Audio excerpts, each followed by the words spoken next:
So I'm curious, who here is the developer? Please raise your hand. Who is the designer? Okay. Project manager? Everything? Okay. Interesting. And the next question, whose first website experiment looked more or less like this? I think mine did when I was in high school, or probably much worse. So before we dive right into the topic, I'd like to give you a short intro about me. My name is Annika Oeser. I have a background in graphic and interaction design. I've been designing websites and apps for about 10 years. I'm a freelance designer, but I'm currently also part of the Evolving Web team, seeing the shirt. So Evolving Web is a Drupal dev company. You've all probably heard Suzanne's keynote. And the company is my personal connection to Drupal. So first of all, what is a good user interface design? It is user-friendly and easy to read. It converts. And ideally, it also has a delightful visual appearance.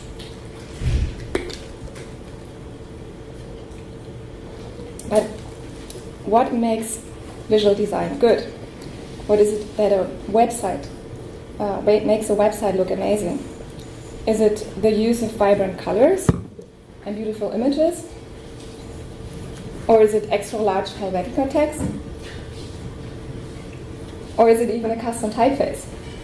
Maybe you've heard that or read that Airbnb recently designed their own web font.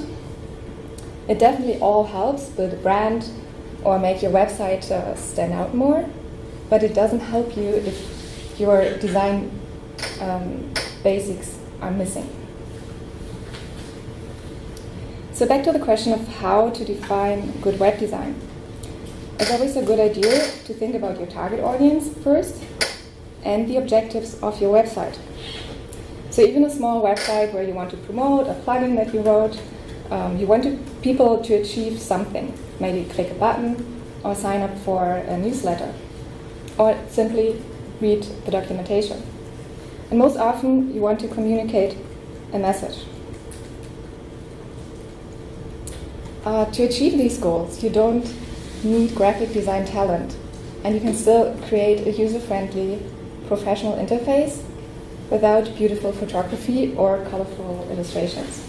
Just stick to the most important design principles and try out some of my following tricks. In my experience, these 5 elements are the most important ones. If you can check them, anything else is a visual bonus.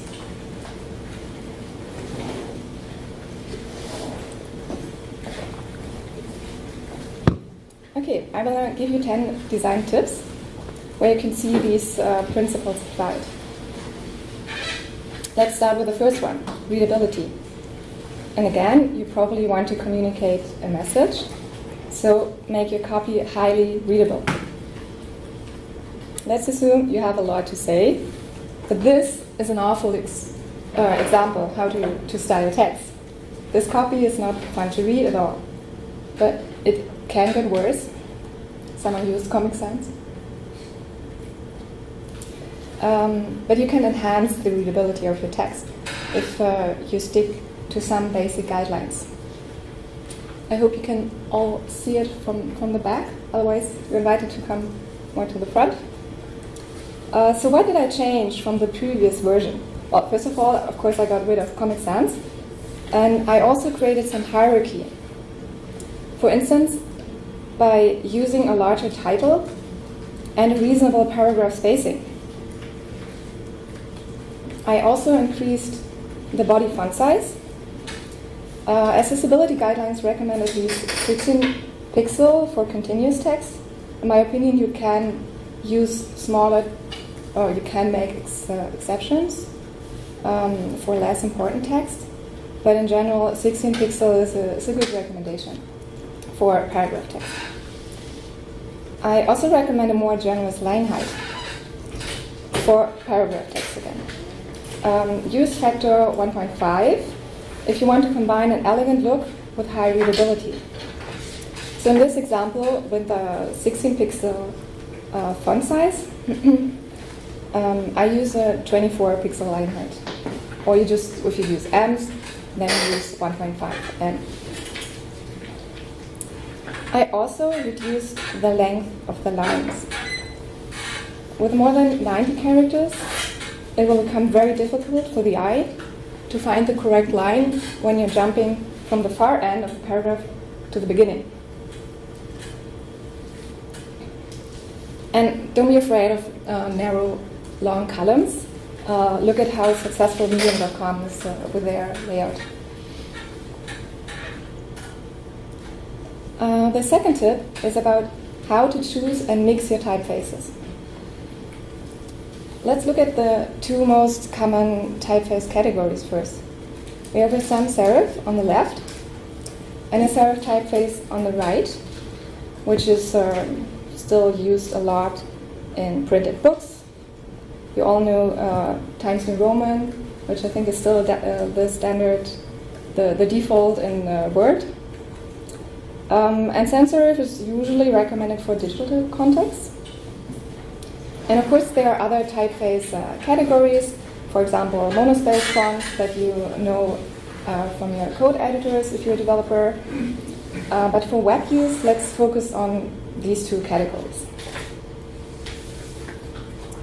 I can give you a list of fonts to use that could fill another talk, but I have a tip to mix typefaces. A common mistake that I see often is to combine two fonts of the same category. So let's say you're using an Open Sans for your paragraph text, for your body text, and then Ephira Sans for your headings. This will look somehow off because they are very similar, but still different enough to make it unbalanced. So just stick to either one sans serif typeface and use 2 to 3 different font weights, or you combine a sans serif copy font with a serif font for headings, like we see it here in the middle. Depending on what you want to communicate, this can be a really nice option. And of course, you can use serif copy text, but you have to be really careful about the readability. I recommend to leave this option to the design nerds. And well, Google Web Fonts is still a great resource to find your fonts because the quality in general is very high. If you're not an expert in typography, you can rely on some of their most popular fonts. Just keep in mind to mix them carefully and do not rely on their list of popular pairings on the Google Web Fonts site. Maybe you know if you're on a particular page of a web font, there's a list of, hey, this is often paired with this font. And this is based on what is paired most often, but it's not always a good option.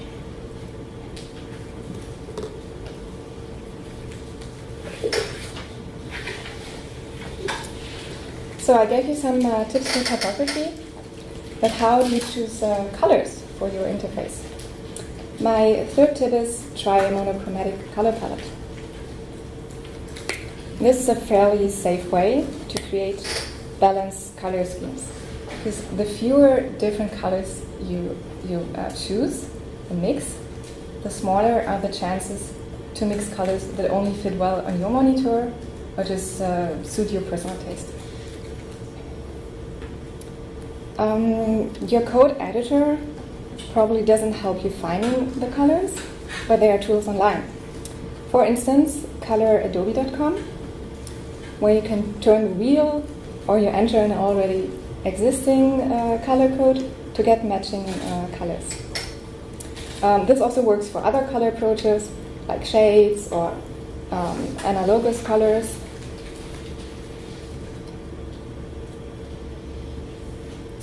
So now you have a balanced look, balanced colors, but there's another really important tip for good readability, and usability.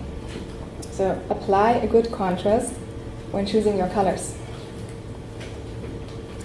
And be very careful with text on colored backgrounds. Don't use red and green, for example. Red text on green background is a contrast disaster, especially for colorblinded people. And that's because the brightness of red and green is so similar that it's almost impossible to tell them apart if you're colorblind. But I think even for us, or if you're not colorblind, maybe you are, this is a horrible contrast. So if you really want or need to use color backgrounds, then pay attention to the next tip, number 5. If you want to use red text as error message, for example, use white background. And to check your contrast ratio, you can now use Chrome DevTools by clicking directly on a color in the Styles tab. There you find the contrast ratio and the level of accessibility too.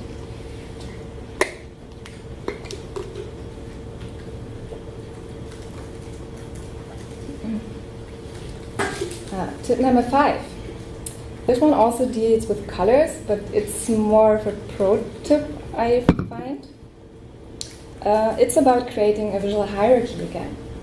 In this example, we want the date look less important than the title. I'm not sure if you can see it from far. Maybe this is already really hard to read.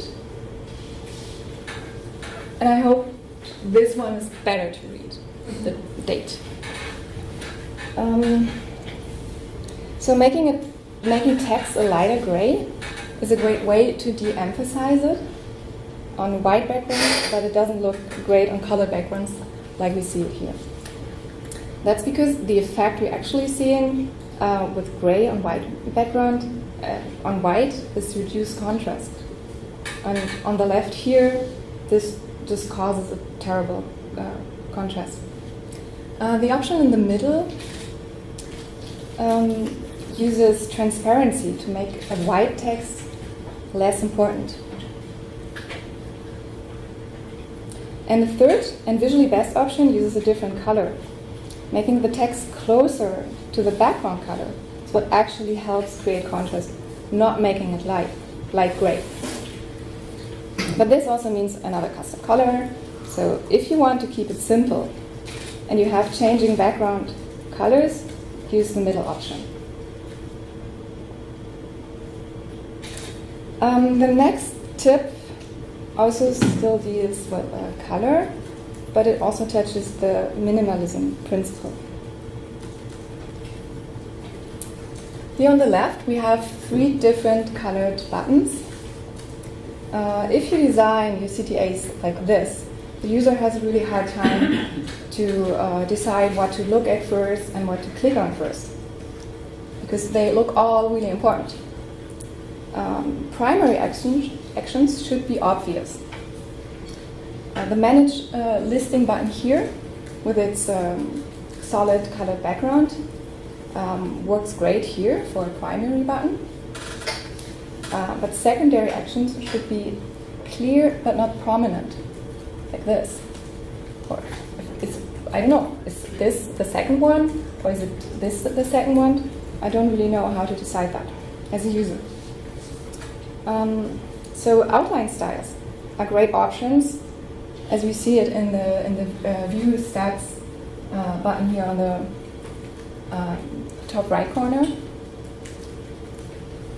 And third level actions like the unpublished CTA here should be discoverable but modest. So styling these actions like links is usually the best approach. Tip number 7. This one combines different design principles: color and contrast, typography, and hierarchy. So use color and weight instead of size to create hierarchy. A common mistake when styling user interface text is relying too much on font size to control your hierarchy. On the left side, someone thought, hey, is this heading important? Let's make it bigger. Or is this text next to the rating stars, is it less important? Is it secondary? So let's make it smaller. But instead of leaving all of the heavy lifting to font size alone, try using color or font weight to do the same job.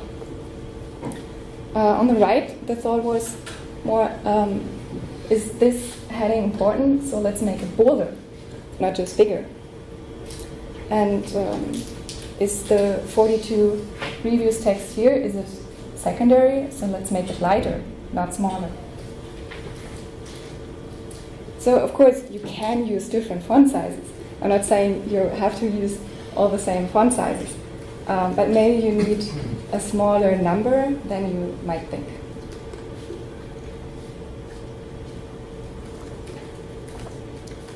So to me, the version on the right looks more balanced, less cluttered, and the level of importance of each element is still very clear. The next tip, number 8, is about minimalism. Okay. Try fewer borders in your interface.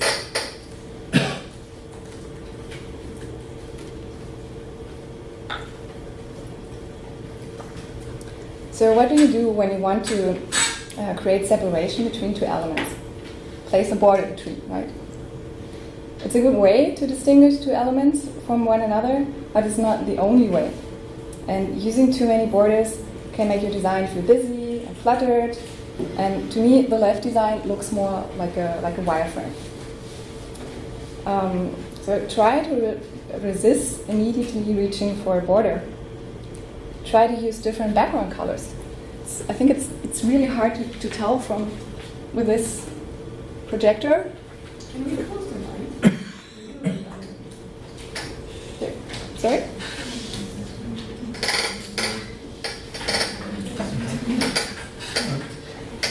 She asked to close the light, I guess. Well, there's not much light.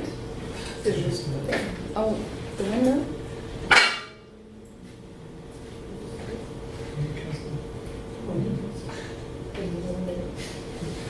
I have no idea.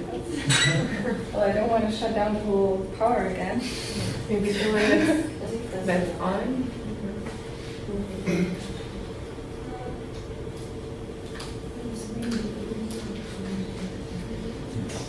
Is your PowerPoint will be available somewhere? Is this document will be available somewhere? Maybe we can watch it. It's very good.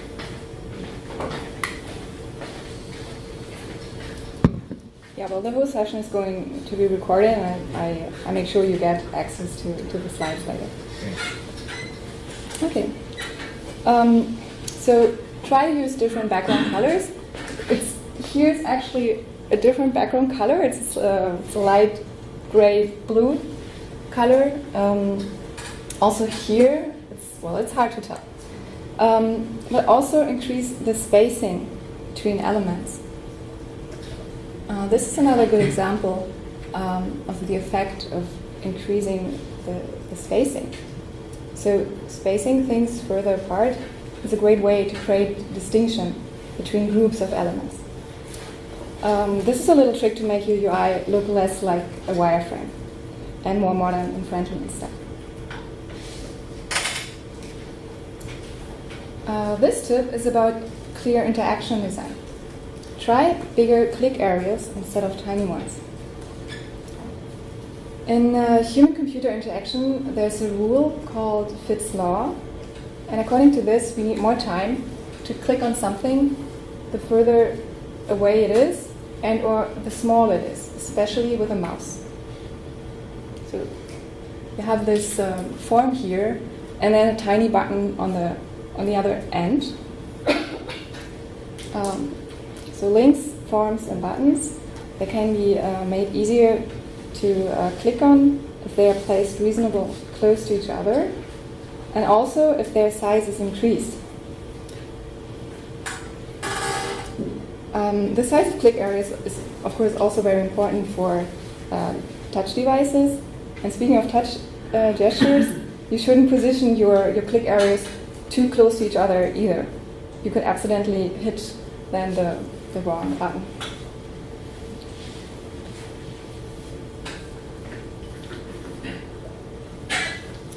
My last tip doesn't clearly fit into one of the design principles from the beginning, maybe minimalism, but for me it's still an important tip, also from personal experience. Don't blow up icons that are meant to be small.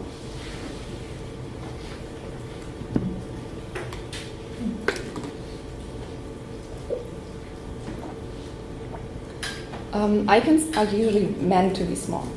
If the graphic is large, it's usually an illustration, a more detailed illustration. This is a real example from my work for an online shop. I know it is tempting to use SVG icons from one of the many open source platforms, like the Noun project or Icon Finder. So SVG stands for Scalable Vector Graphics, but it doesn't mean infinite blow-up. If you just scale up an icon that is meant to be small, it might look bland and unpolished. So here, like you see these corners like this, it was not supposed to be like this. Works well here. Well, here it just does not look good. So my colleague, who is a more experienced illustrator than I am, he spent, I don't know, like a day or so on this one, just to have a larger version for this. And I know good illustrations are hard to come by and they take a lot of time to create. So I have one last tip for you. If you need larger elements, you can try to place your icons on circled backgrounds. This way you have a larger symbol, but you don't have to blow up the icon itself. So, all right, you got 10 tips, 10 design tips. I hope you can use them in your own web projects. I think we have some time. And I already mentioned I can give you access to the slides if you sign up for the Evolving Web newsletter. You can get a link there. If you want to learn more about design, you're invited to come to our regular Evolve UX meetups. You find the events on meetup.com.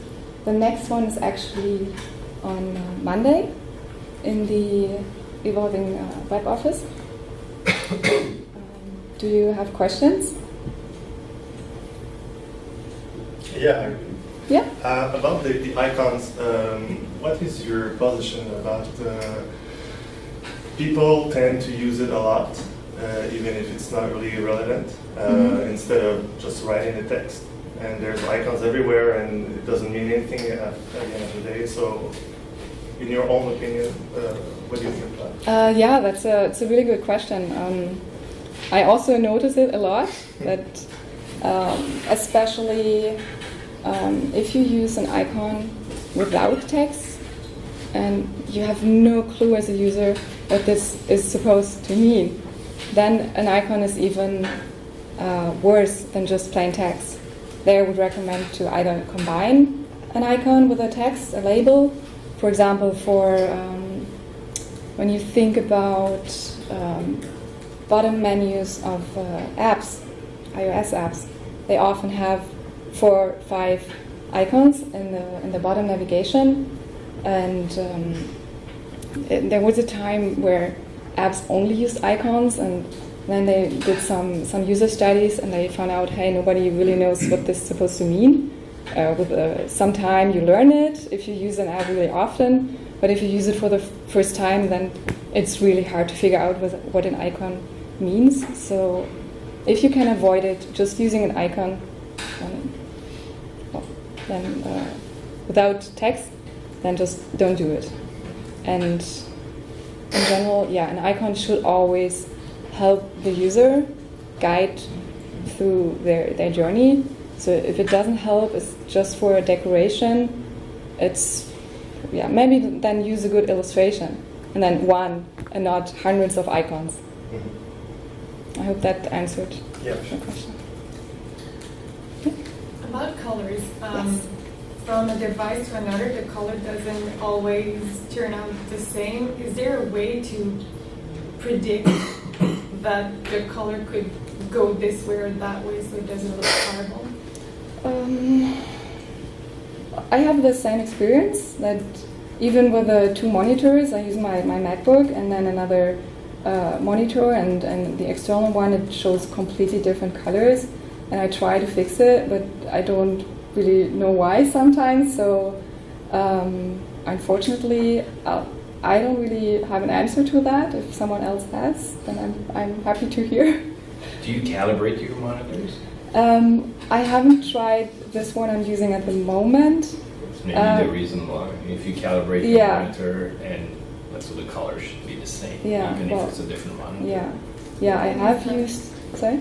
The thing is that you cannot assume that your customers will do the same. They don't. No, exactly. So sometimes it's even good to test your websites on really bad monitors or even walls like this. But they can hit everything. I mean, there's so many options. So. Yeah.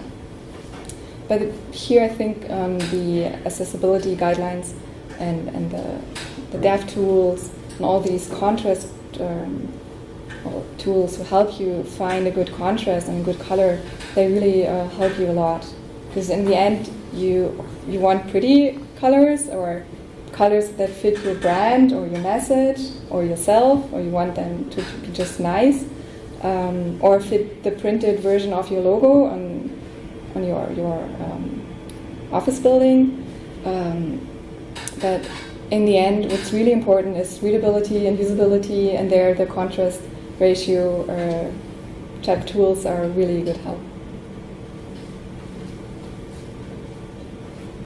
Do you have any recommendations to stay up to date? Any channel, any websites, just to have more tips and stuff? Yeah, I have. There is one or two examples of my slides are from from a designer called I forgot his name, but the website's name is, I think, Refactoring UI, and he gives a ton of good design tips. So some of the tips are, well, I got clear inspiration from him, and in general, I have a lot of designers in my Twitter feed. I read a lot on Medium. If you really have a specific problem with your designer, there's a Sketch Montreal Slack channel, if you want to join that. So if you're designing with a Sketch, or you use Sketch as a developer, you can ask questions about the tool there, but also you can ask for design help. So, can you say more about that Slack channel? Is this Sketch is what? Sketch is my go-to tool software for designing user interface. It's well, the competitor is Adobe Photoshop or Adobe Illustrator. Now there's also InVision Studio. These are all softwares for designing user interfaces. So creating the mockups.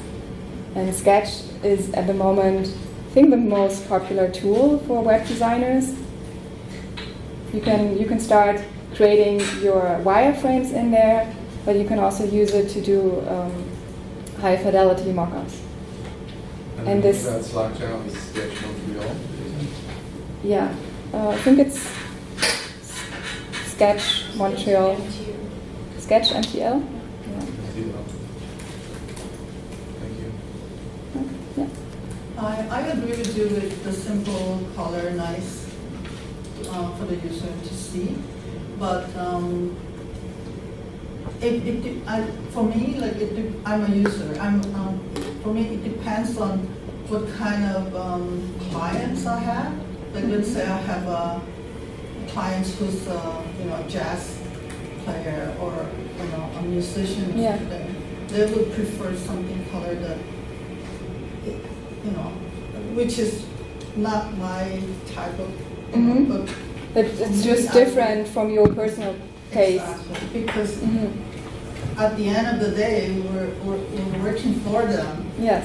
You know, that's Of they're course. our clients, and Yeah. so it's nice for me to see it. I like it. And your question is how to find color palettes Yes, for yes. this in such cases. Yeah. So what you can do is do some market research and see, okay, what do other musicians do? How do other websites in this field look like? And so you might find some inspiration. You can then, what I often do is create mood boards. Before I jump into a user interface design, I create mood boards where I display different color options together with images, with typefaces, and this whole these visuals together. You can present them, and then your client can say, yeah, I like this, or I see myself or my company more in this approach. So if you can give some different approaches, then you usually find a good direction to go with. Does it answer your question a bit? Well, yeah, more of researching. Yeah. Yeah. Okay. Yes. I'm not a designer, I'm a developer, but I do have a fine arts background, that's my original degree. Okay. And in fine arts, you speak about form and content, like that's an important thing to understand when you're making art, right? My definition of art is minimal redundancy, which implies a certain balance, a relationship between form and content. From the point of view of design, Mm-hmm. are you dealing with form or are you dealing with content? Both, but What's the relationship?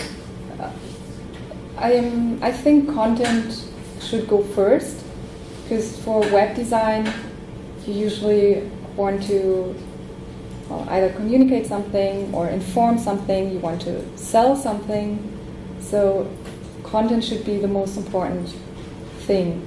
And then the form helps you define the content. So I'm also curious to know which aspects you were calling content and which aspects you're calling form. Because in my kind of stupid way of looking at these things, when you show me different fonts, I'm seeing different forms, but that's my visual artist eye looking at forms, right? And part of me understands it in the sense that, the feeling of those things is different, and that to me comes across as content. So I find it very, very fuzzy business that designers are. I'm not sure if I can follow your whole thoughts, but well, I guess what I'm saying is, you said, I think you said you're dealing with content first, but you're playing with elements of form. Yes. In your mind, how do you understand when you're crossing that boundary? What is it you look at in part A and what is it you look at in part B? What do you mean with part A and B? How do you define the two, form and content? And what aspects of a visual design can you point to? Yeah, well, the content, That's form. the content usually, or I usually, as a visual designer, if that's my role, then I usually don't define the content, I help form the content. So, in form, if it's choosing a typeface, then of course it's form. But I help give the content a certain form to achieve certain objectives.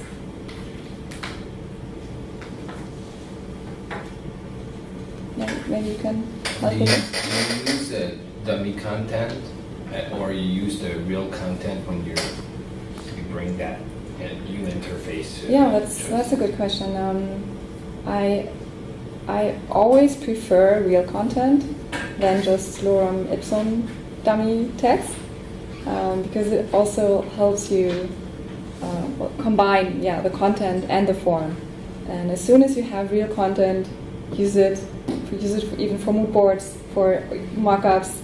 That definitely helps. Yes, but sometimes of course you don't have it, and then you can what you should do is use at least content or text in the language you're designing for. Lorem ipsum is, I do it sometimes, but it's not really good to see how your text flows, for example. And do you approach the images in a way that you suggest images, or you take the images like beautiful, you ask the customer to have beautiful images that they have, so you can use it to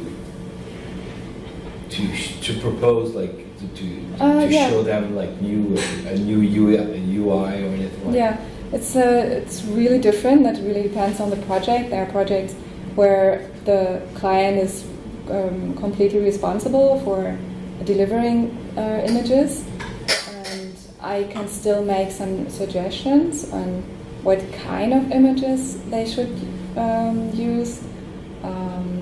So if that's possible, I always do that. But it really depends on the project. Sometimes as a designer you start designing at a point where the whole branding is already set, and then there's not much to do. But if it's more in the beginning of a project, or where the brand is not really defined yet, then I do give some recommendations. And then of course there are projects where I have the liberty to choose images, and I've done projects where I was shooting the photos myself, and that's of course fun, but also challenging. So, but sometimes you have a logo and you have like colors that are imposed to you, like to suggest new UI. So there's a logo and there's a brown color in the logo, and you say, okay, there's not much to do with the brown. Like to me, like, it doesn't appeal to show, for example, I don't know, like any different UI. So what do you approach? Do you take that color and then you do a palette and then you find colors that will be complementary, or? So okay, we have a logo with one or several colors, and one is brown that's not really attractive. Yeah. That's the case. Okay. First of all, I talk to the client. What do you want? Is it the current color palette, or the color palette of the logo? Is it something you really identify with? And if he says yes, then of course I try to use the colors in the rest of the website. If he says no, I'm not really happy with it, then I can even suggest let's make a new logo. Okay. Or let's find a color that still works with it. So this example of color@adobe.com, there you can also enter a color code for the color you don't really want, and then it can give you suggestions on what colors could fit well with this. Okay. So that could be an option. Yeah? What is your relationship with the writers of the content of the website? Can you suggest changes into the way the content is displayed? Or I've worked with writers directly, and sometimes we really sit together and see, okay, that's the layout, and this is this could be the length of the text, and then the writer gives me a text that really fits into this. Sometimes it's the other way around, that there's a text and I have to see, okay, how do I place this into the design? So it works in both ways, but ideally, of course, I work closely together with a writer or editor. Maybe there was just a question on the developers. Like, how do you position yourself with the developers? Do you do the design, or do you sit together before most of the time? I work a lot with developers because I always worked in web agencies, and especially with the projects that are more agile. Yes, I do sit together with them. We define the objectives together, and then we really show the designs regularly, and then the developer can already say, hey, I'm seeing a problem here or there, or I can just ask, hey, do you think this is possible? And then that's really helpful, and I think that's the way how it should should be done.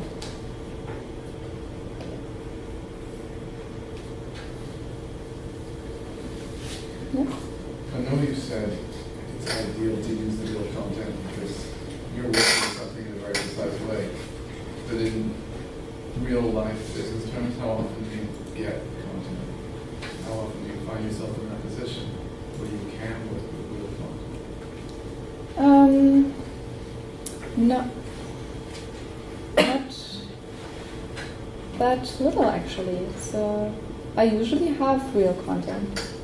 Not always, of course, and often it's not final, and there are changes to be made. That's for sure, and that's natural. But in my work, I often have real content because I work together with UX designers or content people who are dedicated to define the content, to write the content, and in my opinion, that should be the way. That's the way how it should work.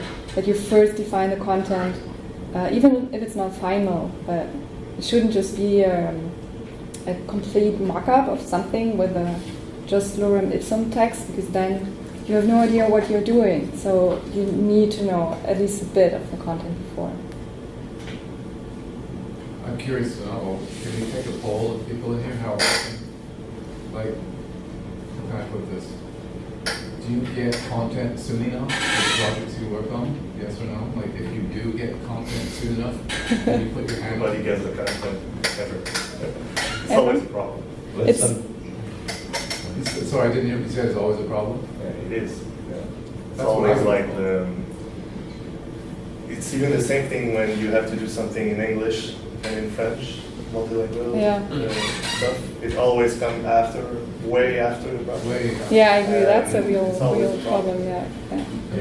What I do, I use dummy content to make sure that it's always the same length. So even if they're doing French and English, so that way they have to fit into that box. Mhm. Because sometimes if you say something in English, then in French it doesn't Yeah, work. it's often much longer. So we say, okay, Yeah. you have Yeah. this size, Yeah. and this is how it's gonna work. And so that way they have like place to play with the words. So, I like that strategy too. I'm wondering though if it's perhaps because of the particular agencies you work with are sort of fully staffed and have UX designers, have content people, and maybe, I don't know if you guys work with agencies like that, or if you're more dealing with the client, and the client never has content, they only have, needs, urgent needs. Yeah, I work on my own, like so. Yeah, So I think it's I have a different. direct relationship with the customer. I mean, if you have a big huge agency, Yeah. it's like You can process. like a meeting just for the content. So there's always people who don't like it, people that Yeah. like it, and they're not involved in the design. So. Yeah, I of course I have the experience too, working on a really big project at the moment, where there's an old website with a completely different structure, and it's really hard to even there is content, but you don't really know how to transfer it into the new site. And yeah, of course, I agree. It's a problem. Yeah. I think we're already running out of time. It's supposed to go to 11:45. So thanks for coming. I hope you enjoyed it. Find me on Twitter in the Evolving Web office. Come to our UX meetups. It's fun. Yeah. So, Thank you. you decided two songs design paragraphs. I wrote down sketch here, and then another one. Oh yeah, it's I have it in my slides.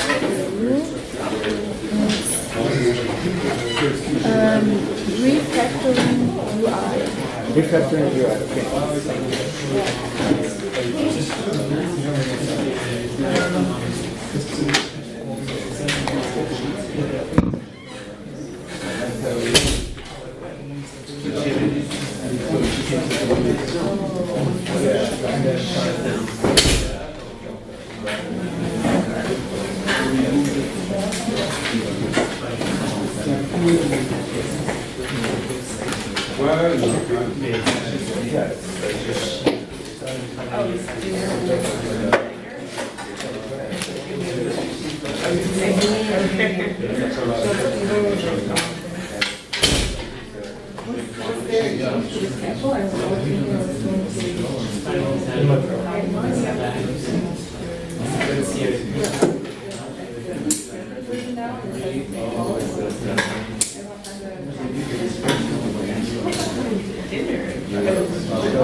Well, maybe you at first and then.